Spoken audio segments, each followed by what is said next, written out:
Let's just talk about where these markets are right now, because we've got some volatility in the mix, but fundamentals are looking pretty good. Fundamentals are looking great, and so what volatility has come back. And one of the reasons why you're seeing that is earnings. So before, the market was focused on the 3 E's. They were focused on Europe, Ebola, and energy. And now that energy is stabilized, you're seeing volatility compress out, even though energy's volatility has increased by 100%. Okay, but 2E still remain on the table, of course. Let's talk about earnings. You mentioned it. We've got Yahoo coming off later on today. Marissa Mayer speaking for the first time publicly since the starboard pressure. What can we expect to see in terms of the options market? Sure. So the options market normally prices in a 5.1% move when it comes to Yahoo.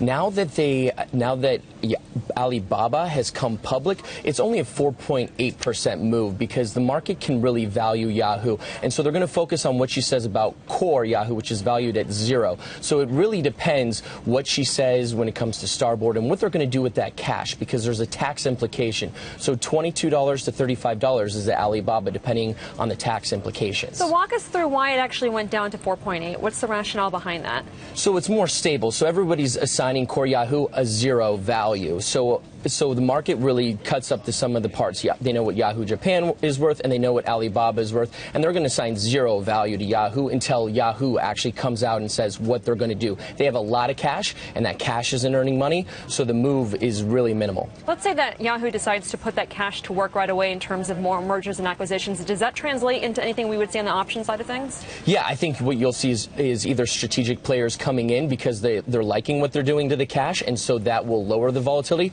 or if the market doesn't like what they're going to do with the volatility, whether that's doing a merger with Yahoo or doing a big acquisition, then you'll see volatility spike because no one's going to want it. They're not going to know how that plays in the Yahoo core earnings. I know you have another trade staying with the tech theme, one on BlackBerry. What do we got? Correct. So BlackBerry is actually in play right now by Lenovo. So you can buy the call, the $12 call, for about 50 cents, and the deal is supposed to be priced out between $15 to $18, so it leads to a great risk reward.